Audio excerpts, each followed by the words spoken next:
Uh, kelihatan nggak? Kelihatan ya? Kelihatan. Kelihatan. Oke, puji Tuhan. Uh, kita lagi membaca bagian Yeremia pasal 18 sampai 26 ya. Itu berarti di sini Yeremia pasal 1 itu panggilan dan penglihatan. Kemudian bagian yang kedua pasal 2 sampai 20 itu dosa penduduk Yehuda dan ratapan Yeremia. Itu kepada semua orang Yehuda. Kemudian sebagian hari ini ya pasal 21 sampai 29 itu dosa pemimpin Yehuda. Dosa mereka khususnya para raja dan nabi-nabi palsu dan imam. Itu bagian hari ini ya. Pasal 18 itu judul perikomnya pelarian dari pekerjaan tukang periuk.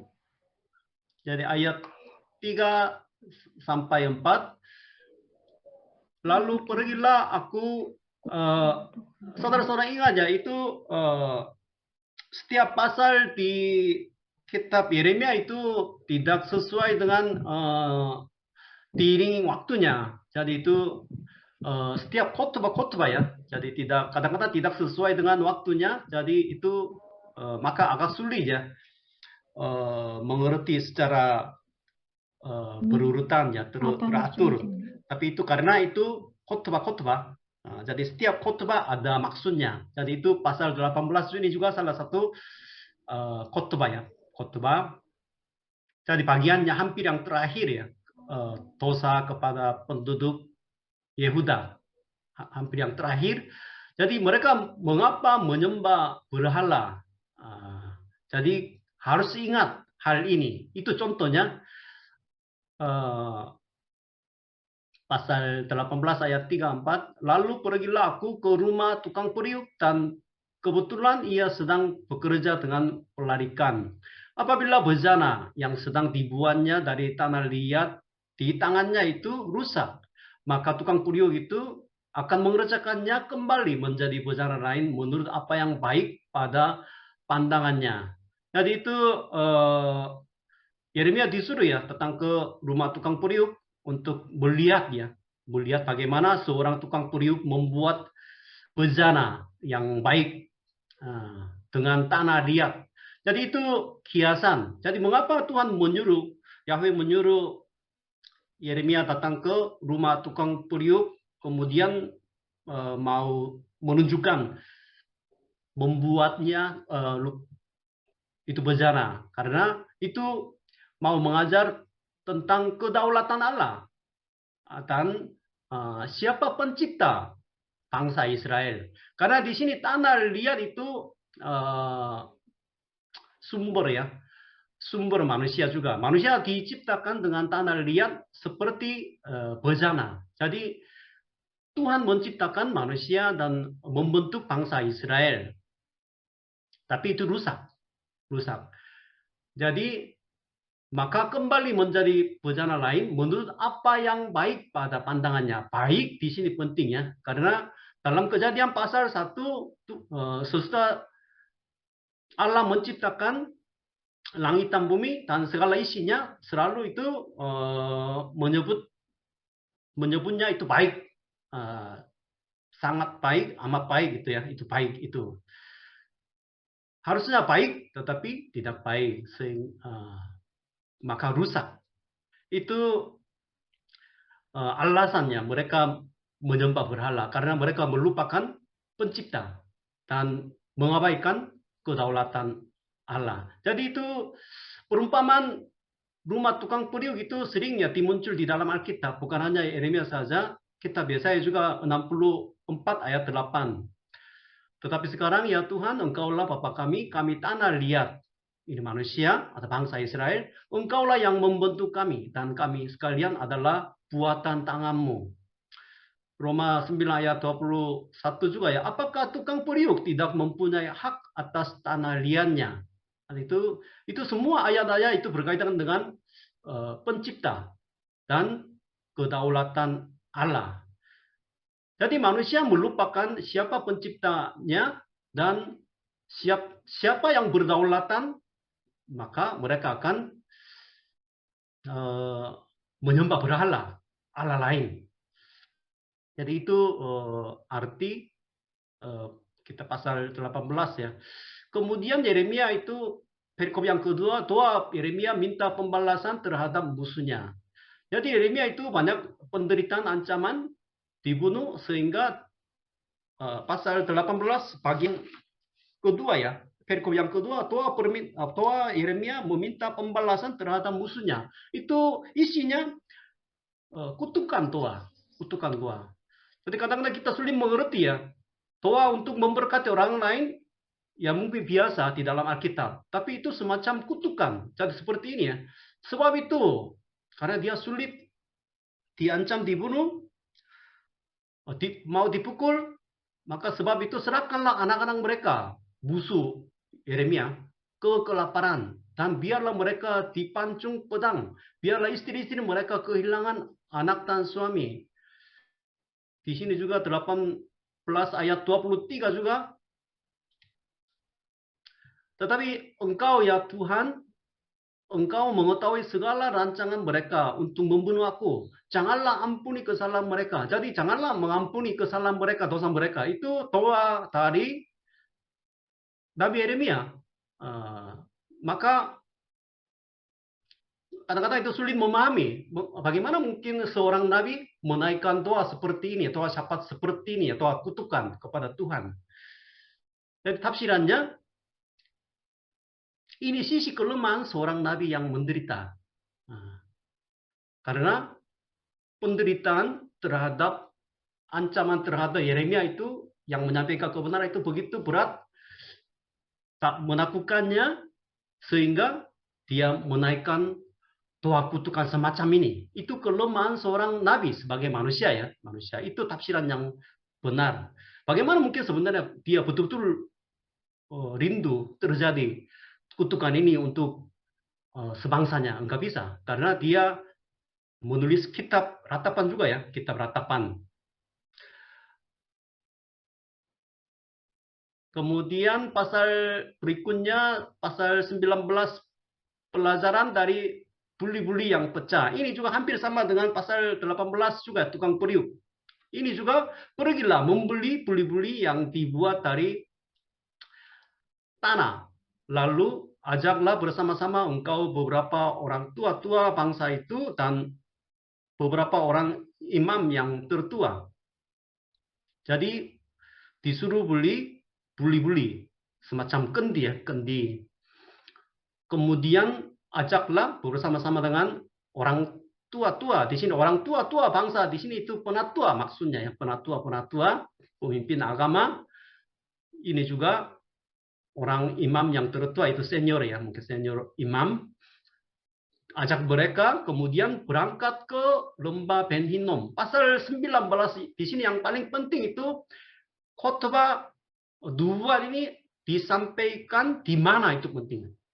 Di mana? Jadi pasal 19 itu kalau saudara-saudara membacanya dengan detil itu tempat ini, banyak tempat ini. Ayat 2, 3, 4, 7, 12. Tempat ini. Jadi tempat ini di mana? Itu lembah Ben Hinnom. Lembah Ben Hinnom. Di mana lembah Ben Hinnom itu tempat menyembah Molok ya, mempersembahkan anak-anak mereka kepada berhala. Itu menjadi kata ya, usul kata neraka, Gehenna. Jadi di bawah buli-buli itu di mana bangsa Israel menyembah berhala, yaitu lembah Ben Hinnom. Di sana Tuhan menyuruh, menunjukkan sesuatu, yaitu pecahkanlah buli-buli itu di mata orang-orang yang turut bersama-sama engkau. Jadi di lembah Ben Hinnom itu Yeremia membawa buli-buli yang dia beli, kemudian memecahkannya di sana. Jadi itu dibuat untuk hukuman Tuhan di mana yang mereka menyembah berhala. Disitulah hukuman akan terjadi. Seperti buli-buli dipecahkan. Buli-buli dipecahkan di sini artinya seperti ayat 11 ya, tidak dapat diperbaiki lagi karena sudah pecah. Jadi hukuman itu begitu jelas, itu dahsyat sehingga akan dihancurkan semuanya.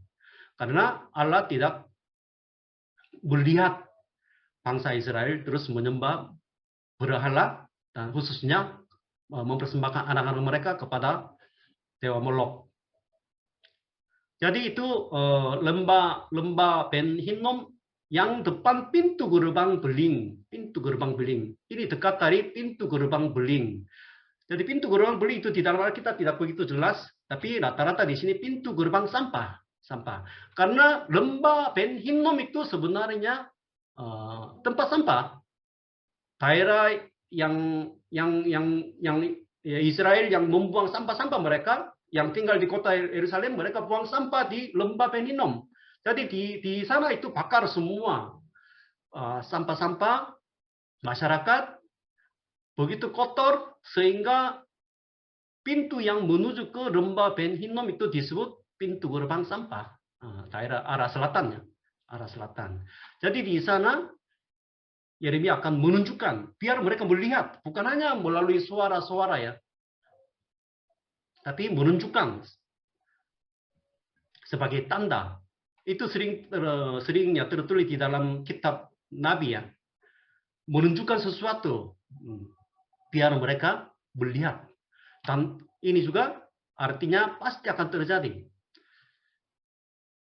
Jadi itu artinya hukuman atas penyembah berhala. Maka tempat ini tidak disebut lagi Tofet. Itu zaman Raja Yosia ya. Yosia semua dibereskan, dibersihkan. Tapi masih ada, dikembalikan sesudah Yosia. Tofet dan lembah Ben Hinnom, tapi ini akan disebut lembah pembunuhan. Lembah pembunuhan. Itu simbol neraka ya. Kutuk. Jadi itu petanya ini tembok Yerusalem itu daerah selatan itu Hinnom, lembah Ben Hinnom. Ben itu artinya bahasa Yunaninya itu ibarat bahasa Ibraninya itu Ben, anak ya, anak.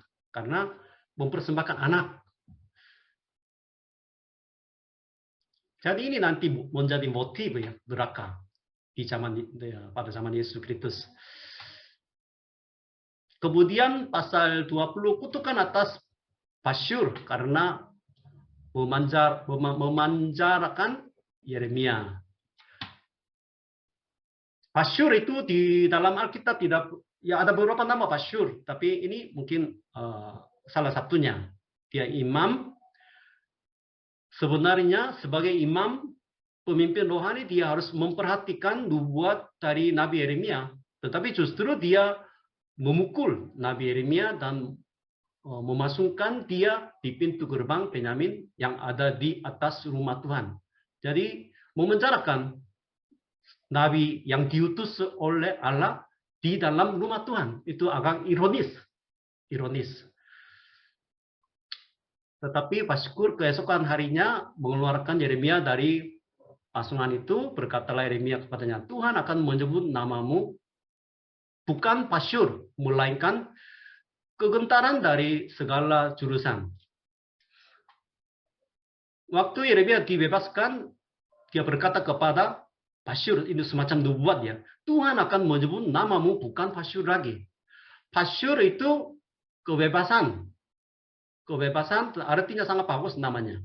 Tetapi melainkan kegentaran dari segala jurusan. Itu ketakutan, kegentaran itu akan datang dari segala juru bumi. Jadi itu bahasa Indonesia itu di sini penerjemahannya kegentaran dari segala jurusan. Tetapi di international version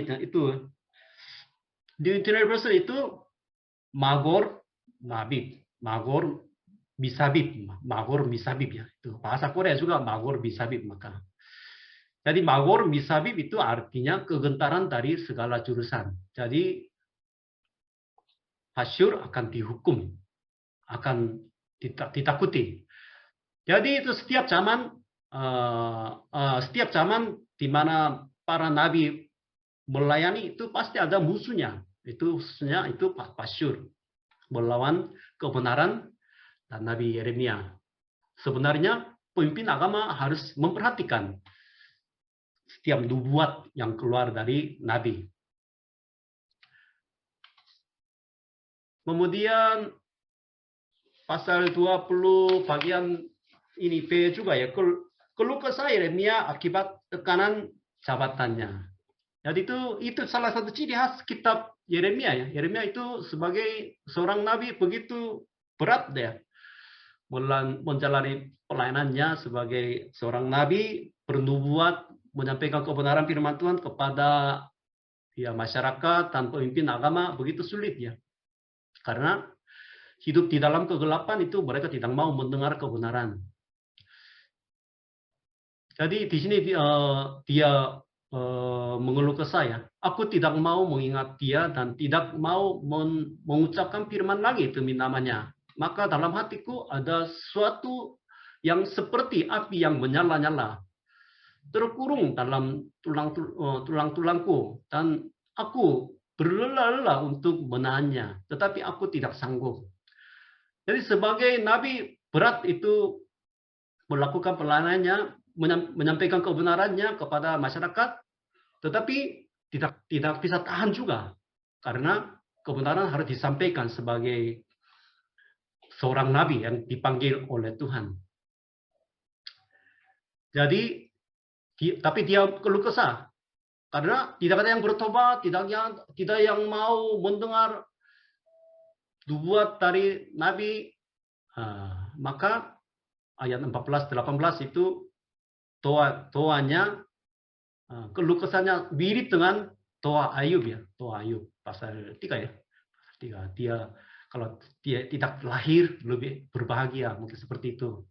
Semacam depresi tidak ada hasil, dia berteriak-teriak menyampaikan kebenaran yang diterima Tuhan, tapi tidak ada yang memperhatikannya. Itulah ciri khas dunia dan orang-orang yang hidup di dalam kegelapan. Rasul Paulus juga ya, 1 Korintus 9 ayat 16. Karena jika aku memberitakan Injil, aku tidak mempunyai alasan untuk memegahkan diri. Sebab itu adalah keharusan bagiku. Celakalah aku jika aku tidak memberitakan Injil. Ya, seorang rasul juga ya, orang yang sudah tahu jalan menuju ke surga, tapi kenyataannya di bumi banyak orang terhanyut ke neraka. Bagaimana?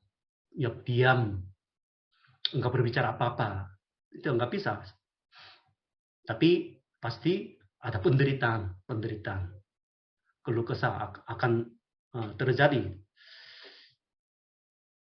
Kemudian pasal 21 sampai 22 buat melawan raja-raja. Jadi bagian yang kedua tadi ya, pasal 21 sampai 29 itu rata-rata, bukan semua, rata-rata itu dosa tentang pemimpin Yehuda.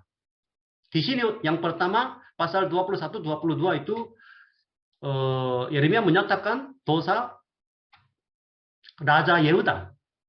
Raja Yehuda. Jadi Raja Yehuda itu bukan semua, khususnya bagian yang terakhir dalam sejarah Israel Selatan ya. Zedekia, Salum, Yoyakim, Konya itu 4 raja, khususnya 4, dia bernubuat tentang 4 raja. Jadi kemudian sering menyebut takhta Daud. Karena Tuhan mengadakan perjanjian sama Daud dan kerajaannya, tetapi mereka meninggalkan semua janji sama Tuhan. Maka terus menulis takhta Daud di sini. Di sini nubuatnya, tetapi kepada bangsa ini haruslah kau katakan, beginilah firman Tuhan, sesungguhnya aku menghadapkan kepada kamu jalan kehidupan dan jalan kematian. Jadi dua jalan. Jadi untuk manusia hanya ada dua jalan. Dua jalan. Untuk bangsa Indonesia, bangsa Israel, ya semua dua jalan saja. Tidak ada jalan lainnya. Itu sudah tertulis di dalam kitab Ulangan 28, pasal 28. Jalan kehidupan, jalan kematian. Jadi siapa yang tinggal di kota ini akan mati. Jadi nubuat dari Yeremia yang pertama, siapa yang tinggal di kota ini, di kota Yerusalem ini akan mati. Karena pedang, karena kelaparan, dan karena penyakit sampar. Tetapi siapa yang keluar dari sini dan menyerahkan dirinya kepada orang-orang Hasidim. Orang-orang Hasidim itu sama dengan orang-orang Babelnya. Yang mengepung kamu, ia akan tetap hidup. Jadi nubuat dari Yeremia untuk Raja Yehuda, khususnya sekarang itu Zedekia itu agak berbeda dengan pikiran bangsa Israel zaman Yeremia. Karena ini sekarang terbalik. Siapa yang tinggal di kota ini akan mati. Karena pedang dan kelaparan, penyakit sampar. Tetapi siapa yang keluar dari sini, keluar dari kota Yerusalem, kemudian menyerahkan dirinya kepada orang-orang Babel yang mengepung mereka, ia akan hidup. Jadi itu nubuannya. Jadi maksud Yeremia di sini artinya bangsa Israel yang sekarang dikepung oleh tentara kerajaan Babel itu harus menyerahkan diri mereka kepada Babel. Tidak boleh melawan. Itu artinya apa? Sebenarnya untuk orang Israel sulit menerima nubuat ini karena itu berbeda dengan pikiran mereka, pemahaman mereka. Mereka harus menjaga kota Yerusalem. Jadi itu artinya apa? Serahkanlah kepada Babel, itu artinya mengapa Yeremia bernubuat sedemikian? Bukan karena dia tidak mengasihi bangsanya. Bukan karena dia melayani untuk kerajaan Babel atau mau bergabung dengan kerajaan Babel, tidak. Karena maksud di sini artinya bangsa Israel mereka berbuat dosa segala macam sehingga hukuman Tuhan akan dijatuhkan untuk mereka. Sehingga di sini serahkanlah kepada Babel itu artinya terimalah hajaran Allah terhadap dosa Yehuda. Tetapi bangsa Israel mereka tidak mau menerima hajaran dari Tuhan, pukulan Tuhan. Mereka mau menghindari karena merasa tidak berdosa juga. Jadi itu nubuat dari Yeremia sulit diterima oleh Israel karena itu beda dengan pikiran mereka. Mereka terus mau melawan dan tidak mau menjadi tawanan ke Babel. Jadi 4 raja itu pasal 21 kalau saudara-saudara betul-betul memperhatikan membacanya, yang pertama itu pembuangan Raja Zedekia diberitahukan. Sebenarnya Raja Zedekia itu raja yang terakhir. Harus tertulis sesudah Yekonya ini, Raja Yekonya ini. Tetapi Zedekia dulu, kemudian Salum dan Yoyakim dan Konya. Mengapa menulis seperti ini susunannya? Salah tafsirannya karena Zedekia ini yang paling jahat dan yang paling serius dihancur oleh kerajaan Babel, sehingga Yeremia betul-betul mau menyatakan kehancuran total Raja Zedekia dulu. Itu mungkin salah satu tafsirannya, tapi mungkin itu pun sebenarnya agak sulit dimengerti juga.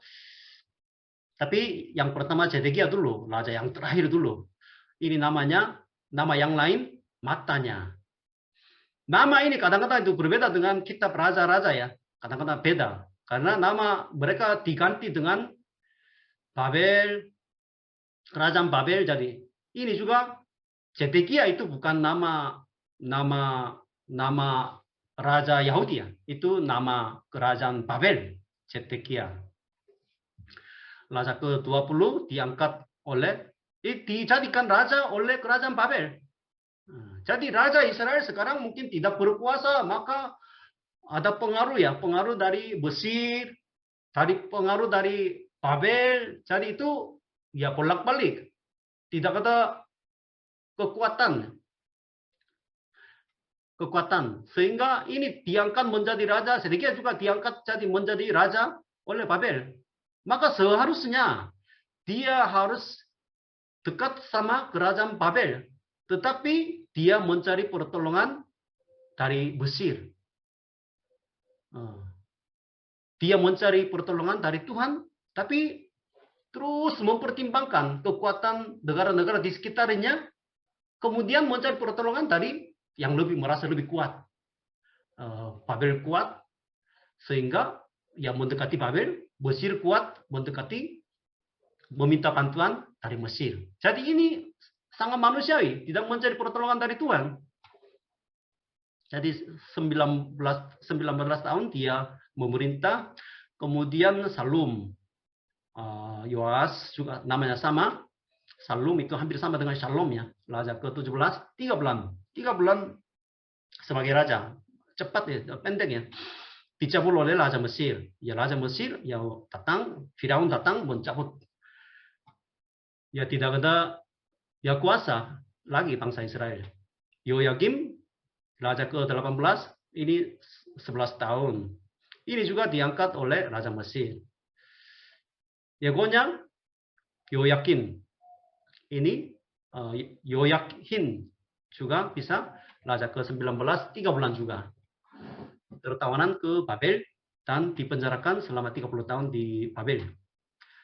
Jadi ini mereka semua itu pasal 21 sampai 22 itu kesimpulannya mereka semua mati dikuburkan dengan kejam. Itu kesimpulannya. Jadi mengapa ini terjadi? Orang akan menjawab oleh karena mereka telah melupakan perjanjian Tuhan Allah mereka dan telah sujud menyembah kepada Allah lain dan beribadah kepadanya karena melanggar hukum Taurat dan melupakan perjanjian Tuhan, anugerah Tuhan.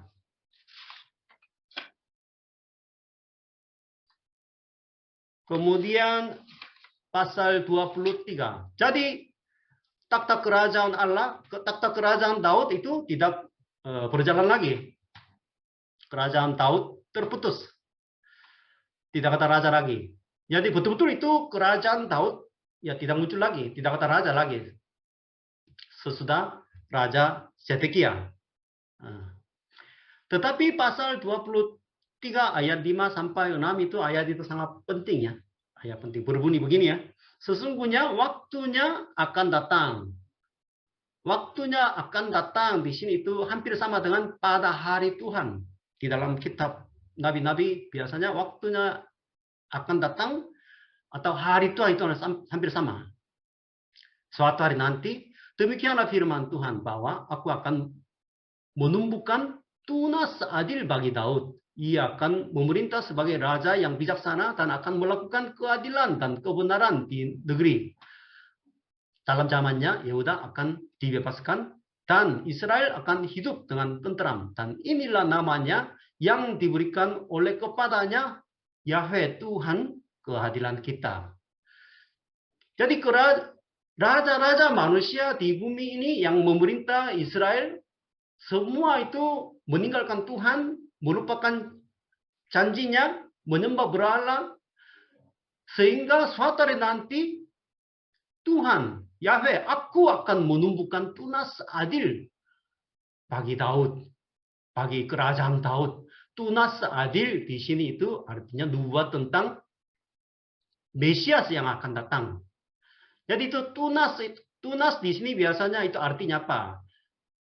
Tunas mungkin banyak arti ya, tapi di sini salah satu artinya raja yang jauh berbeda dengan raja Israel. Pemimpin yang jauh berbeda dengan di bumi ini. Jadi sesuatu yang baru. Itu mungkin salah satu artinya.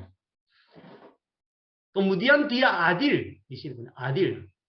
Karena raja yang terakhir, Zedekia itu sebenarnya artinya, Zedekia itu artinya keadilan dari Yahweh, Tuhan. Tetapi ya dia tidak adil. Sehingga Tunas adil. Bagi Daud, dia namanya Yahweh keadilan kita. Akan menegakkan keadilan kembali dan kebenarannya. Jadi ini akan dilakukan oleh Sang Mesias yang akan datang, yaitu Yesus Kristus ya. Maka itu salah satu janji ya di dalam perjanjian lama. Janji nubuat tentang kedatangan Yesus Kristus di bumi ini. Maka tunas itu banyak, itu Yesaya pasal 4, Yesaya 11, Yeremia 3 nanti ya. Zakaria 3 pasal 6, sang tunas itu banyak, itu tunas-tunas itu tentang nubuat Mesias yang akan datang. Jadi kerajaan-kerajaan dunia, raja-raja di bumi meninggalkan Tuhan, tidak ada harapan. Kelihatannya takhta kerajaan Daud itu tidak ada lagi, hancur. Tapi janjinya, gimana janji kepada Daud? Kerajaan Daud akan dikokohkan dan selama-lamanya. Jadi melalui Yesus Kristus itu digenapi ya, melalui kedatangan kerajaan surga di bumi ini. Itu harapan. Tapi mungkin orang Yahudi ya, walaupun mereka mendengar nubuat ini mungkin belum mengerti itu maksudnya apa. Kemudian pasal 23 ini mungkin menentang nabi palsu. Lebih banyak tentang, bukan raja ya, itu tentang nabi palsu. Nabi palsu, Yeremia berkata, negeri telah penuh dengan orang-orang berzina. Orang-orang berzina itu kiasan juga bisa. Secara rohani berzina, menyembah berhala lain. Tapi betul-betul berzina juga untuk menyembah dewa mereka. Jadi kiasan juga bisa, secara harfiah juga bisa, dua-duanya. Penuh dengan orang-orang berzina. Sungguh oleh karena kutuk ini, gersanglah negeri dan layulah padang-padang rumput. Negeri di sini mungkin kata sederhana ya, kata biasa, tapi di dalam Alkitab negeri atau bumi itu sangat penting ya. Gersanglah bumi, dan bumi atau negeri sebenarnya artinya penting sekali di dalam kitab, karena negeri ini, bumi ini dikotori ya dengan dosa Israel, sehingga bumi ini harus istirahat, dibersihkan selama 70 tahun. Sehingga bumi ini memuntahkan orangnya yang berdosa ke Babel. Itu nanti konsep seperti itu ya. Maka negeri, bumi itu harus kudus. Tapi gersang, itu artinya kutukannya. Layu padang-padang rumput di gurun, apa yang dikejar mereka adalah kejahatan. Dan ketakutan mereka adalah ketidakadilan. Kekuatan mereka adalah ketidakadilan. Sungguh baik nabi maupun imam berlaku fisik. Di rumahku pun juga aku mendapati kejahatan mereka. Banyak nabi dan imam ya. Imam itu pelayanan mereka itu di dalam bait suci. Nabi di luar bait suci. Itu pelayan di luar bait suci, di dalam bait suci semua fasik. Hidup penuh dengan dosa, berzina-zina. Di rumahku pun juga aku mendapati kejahatan mereka. Di rumah ibadah, di rumah Tuhan, di dalam bait suci, mereka melakukan kejahatan juga. Jadi itu di dalam gereja, itu penuh dengan kejahatan. Itu terjadi.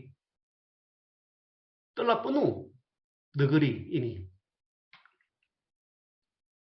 Di Indonesia juga sama, penuh dengan nabi palsu, penuh dengan orang-orang berzina. Di dalam gereja juga, aku mendapati kejahatan mereka. Zaman sekarang lebih parah daripada zaman ini ya, zaman Yeremia. Jangan merasa saudara-saudara zaman ini lebih bersih daripada zaman Yeremia ya. Enggak, sekarang lebih parah saudara-saudara. Kalau saudara-saudara merasa seperti Pak belum demikian parah, saudara-saudara yang bersalah. Maka ciri khas nabi palsu itu ya selalu berbicara tentang damai-damai ya. Damai-damai, kita akan selamat, kita akan selamat, tidak ada hukuman Tuhan, tidak pernah hadir. Mereka tidak pernah hadir dalam musyawarah Tuhan. Jadi di sini ada istilah musyawarah Tuhan ayat 18 ayat 22 ya. Musyawarah Tuhan itu musyawarah itu rapat terbatas ya, rapat terbatas. Jadi seharusnya nabi harus ikut rapat di surga. Kemudian dia mendengar suaranya, kemudian bernubuat. Tapi dia belum pernah dengar rapat Tuhan dalam musyawarah, tapi dia bernubuat. Maka itu nabi palsu ya, musyawarah. Ezekiel juga sama, melihat Ezekiel juga melihat surga terbuka. Saya juga waktu dipanggil, saya juga melihat takhta Allah di surga. Jadi itu semacam ya hadir ya dalam musyawarah Tuhan sebagai seorang nabi. Baru bisa melayani bernubuat tentang kehendak Tuhan.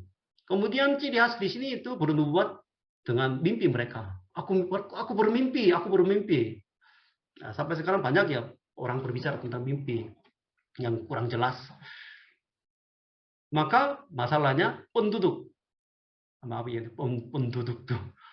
Yehuda mengikuti nabi palsu tanpa sadar karena sangat masuk akal.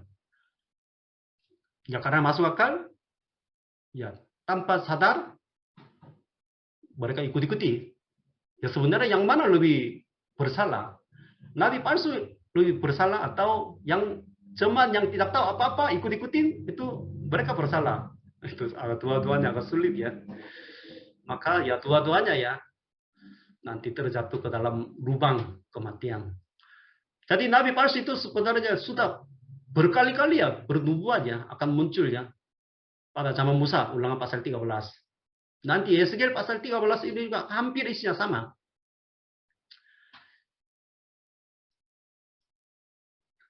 Kemudian pasal 24 ada penglihatan. Penglihatan dua keranjang buah ara berdiri di hadapan bait Tuhan. Hal itu terjadi sesudah Nebukadnezar Raja Babel mengangkut ke dalam pembuangan Yekonia bin Yoyakim Raja Yehuda beserta para pemuka Yehuda, tukang dan pandai besi dari Yerusalem dan membawa mereka ke Babel. Jadi Tuhan mempertunjukkannya dua keranjang buah ara di hadapan bait suci. Itu artinya mengapa di hadapan bait suci? Karena itu semacam apa ya? Dihargai, dipilih. Jadi buah ara itu simbol bangsa Israel ya. Bangsa Israel dipilih itu maksudnya di sini, dihargai oleh Tuhan. Tetapi pembuangan terjadi. Itu pembuangan zaman Raja Yekonia ya, itu pembuangan yang kedua. Pembuangan yang pertama Daniel ya, yang kedua itu Raja Yekonia. Mereka sekarang diangkut, ditawan ke Babel. Jadi keranjang yang satu. Jadi waktu itu dia melihat penglihatan ini. Keranjang satu berisi buah ara yang sangat baik. Di sini juga baik ya, baik top. Baik sangat penting ya, baik. Seperti buah ara bungaran, itu buah ara pertama. Buah ara yang pertama itu yang paling bagus ya, paling bagus. Kemudian yang kedua itu beda. Yang lain berisi buah ara yang jelek. Jelek di sini kemudian yang tak dapat dimakan karena jeleknya, sangat ditekankan, sangat jelek di sini. Jadi satu sangat baik, satu keranjang itu buah ara itu yang jelek busuk secara total nggak bisa makan. Jadi buah ara itu buah musim kemarau di Israel ya, Israel. Jadi bulan ke-6 baru dipanen. Buah yang pertama itu manis, tetapi sayangnya cepat busuk ya, cepat busuk. Jadi buah ara itu selalu itu simbol bangsa Israel. Maka di sini dalam kejadiannya pembuangan Raja Yekonia ya, rombongan yang kedua itu melalui dua keranjang yang berisi buah ara yang baik atau yang jelek ini mau bernubuat. Dua jalan di sini, dua jalan. Dua jalan. Jalan yang pertama buah baik itu artinya yang sekarang ditawan ke Babel.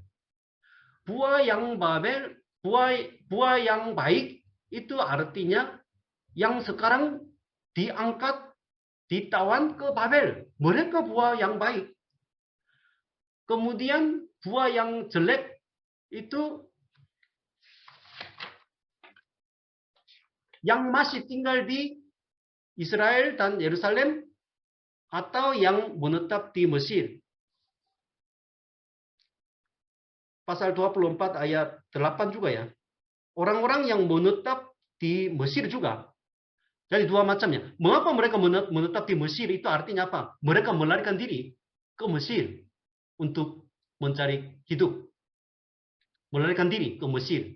Artinya orang-orang yang mengandalkan kekuatan Mesir.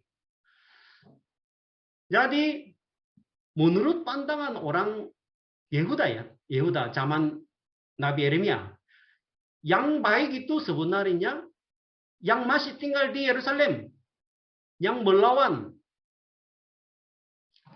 Babel, itu mereka yang baik. Tetapi dalam nubuat Yeremia beda kan, beda. Yang baik itu yang sekarang ditawan ke Babel, itu mereka akan hidup selama 70 tahun.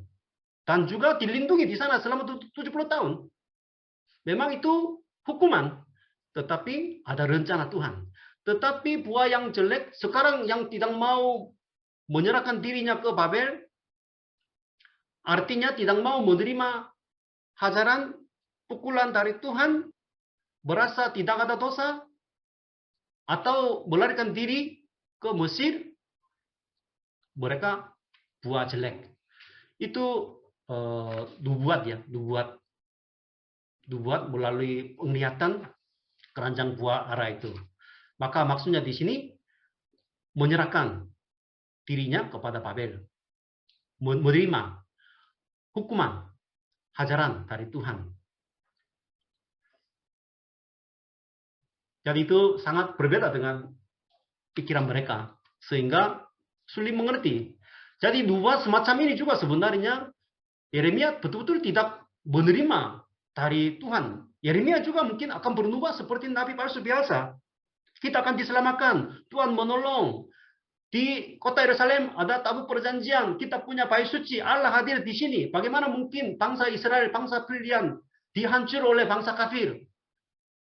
Ya itu mungkin kalau orang berpidato atau berkhotbah cara seperti ini, mungkin ya pasti orang-orang masyarakat setuju. Setuju. Kalau berkhotbah seperti Yeremia, kita harus menyerahkan diri ke Babel. Itu hikmat, itu rencana Tuhan. Ya, siapa saja bisa mendengarnya. Enggak bisa. Maka ya mungkin sering sekali ya kita rencana Tuhan ya, rencana Tuhan itu jauh berbeda dengan rencana manusia. Jangan terus mencari hikmah manusiawi atau yang selalu masuk akal. Jadi bukan hanya mungkin Yeremia saja bernubuat seperti ini ya, Mika juga bernubuat, Nabi Mika juga. Kemudian pasal 25, Yehuda akan dibuang ke Babel 70 tahun lamanya. Di sini pasal 25 di sini artinya yang pertama kali ya ada nubuat berapa lama? 70 tahun lamanya. Jadi pertama kali tertulis ya di dalam Alkitab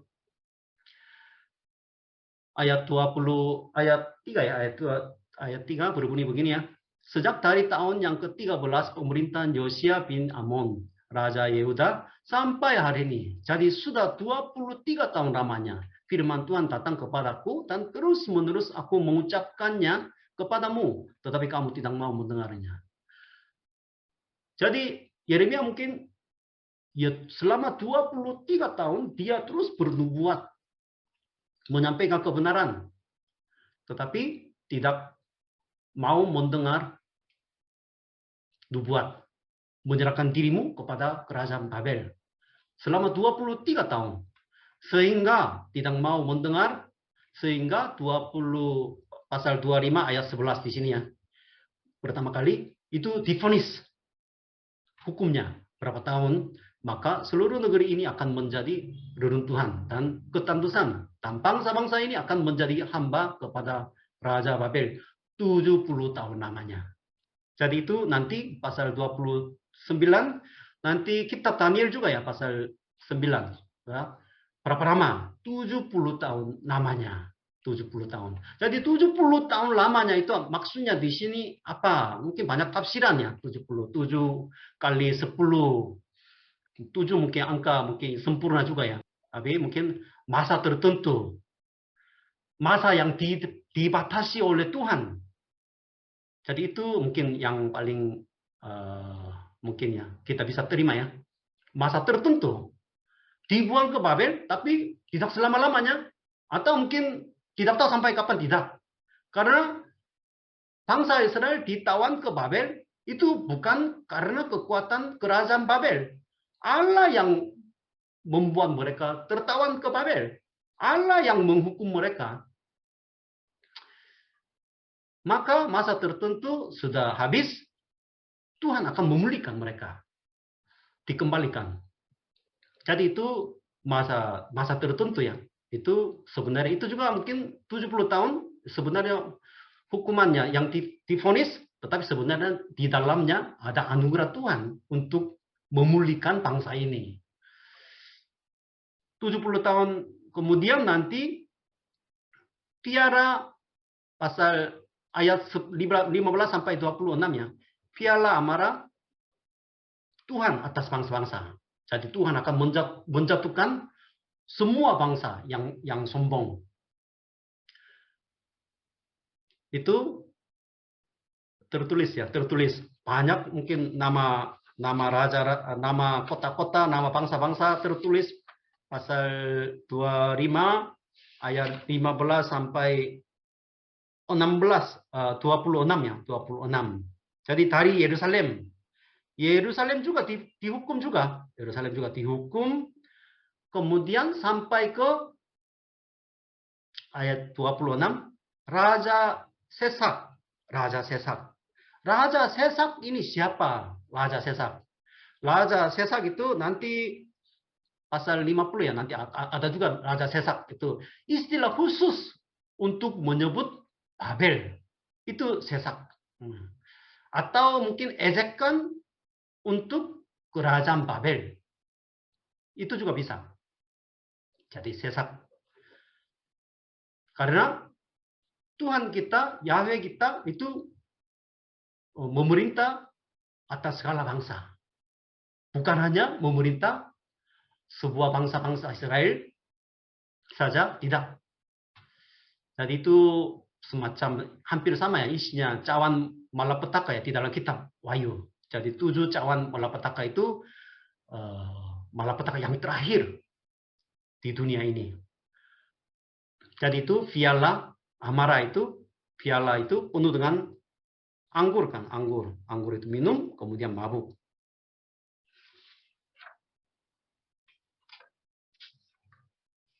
Kemudian pasal yang terakhir, Yeremia diancam dibunuh terus ya, diancam dibunuh. Itu pasal 26 ini juga tempat bernubuat itu penting ya. Seperti pasal 7 hampir sama. Pasal 7 juga dia bernubuat di depan rumah ibadah ya, rumah ibadah. Yesus Kristus juga ya. Yesus Kristus juga berkhotbah di bait suci. Sama seperti itu Yeremia juga sering bernubuat di bait suci juga. Pasal 7, pasal 26 itu bernubuat di depan bait suci. Kepada siapa? Kepada orang yang datang untuk sujud di rumah Tuhan. Jadi orang-orang gereja datang ke gereja hari Minggu untuk ibadah. Di pintu gerbang gereja itu nabi ini berteriak-teriak, kamu akan dihukum.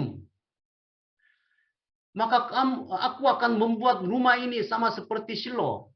Gereja ini akan dihancurkan. Kota ini, kota Bandar Lampung ini menjadi kutuk bagi segala bangsa di bumi. Kalau khotbah seperti ini, itu maksudnya apa? Kan mereka datang untuk ibadah. Nah, artinya di sini ya, walaupun mereka datang ke ibadah ya, datang ke rumah ibadah untuk ibadah, tetapi mereka sudah dikuasai oleh penyembah berhala. Jadi menyembah Tuhan, yang menyembah berhala. Maka ya mendua hati. Sehingga Yeremia ya khotbah di pelantaran rumah Tuhan. Maka ya mereka juga mungkin yang datang ke rumah ibadah, mereka marah ya. Karena tidak bersalah. Apa kesalahan? Kami hari Minggu ibadah di gereja. Apa kesalahan kita? Mungkin mereka beralasan seperti itu ya. Kemudian jadi rumah Tuhan ini sama seperti Shilo. Sama seperti Shilo itu artinya akan dihancurkan, itu maksudnya. Kenapa Shilo itu seperti itu? Karena dulu tahu perjanjian Allah sempat taruh di kota Shilo sebelum Daud membangun, sebelum Salomo membangun bait suci ya. Tapi Shilo itu dihancur oleh Filistin. Dihancur oleh Filistin. Sama seperti itu. Bait suci ini akan dihancurkan. Kota ini menjadi kutub-kutub. Maka mereka menangkap Yeremia, mau diadili, tapi beberapa orang tidak setuju.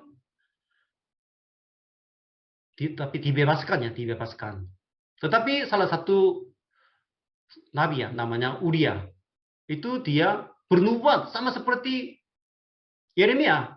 Nubuatan sama dari Uria juga sama dengan Yeremia. Tapi Uria ini ditangkap ya, dia melarikan diri ke Mesir. Tetapi Yehoyakim ya, raja yang jahat ini mengutus ya, utusan, kemudian menangkap nabi, kemudian raja menyuruh membunuh dia dengan pedang dan melemparkan mayatnya ke kuburan rakyat biasa. Kuburan rakyat biasa itu kuburan yang mungkin paling sederhana atau mungkin dibunuh dengan kejam, dibiarkan mayatnya. Hampir seperti itu maksudnya di sini. Tetapi Yeremia dilindungi oleh Ahikam bin Safan sehingga ia tidak diserahkan ke dalam tangan rakyat untuk dibunuh. Tapi ya puji Tuhan ya, namanya Ahikam ini melindungi Nabi Yeremia. Ahikam ini juga salah satu keluarga yang memiliki kekuatan sehingga Raja Yehoyakim mungkin tidak begitu berani ya menyuruh mengeluarkan Yeremia. Jadi Ahikam ini juga mungkin salah satu keluarga yang memiliki kekuatan, maka Raja Yehoyakim nggak berani, sehingga Yeremia dilindungi. Jadi ya zamannya ya orang yang menyampaikan kebenaran ya dibunuh. Jadi banyak nabi palsu ya bermusuhan dengan Yeremia. Jadi ya inilah masa kegelapan.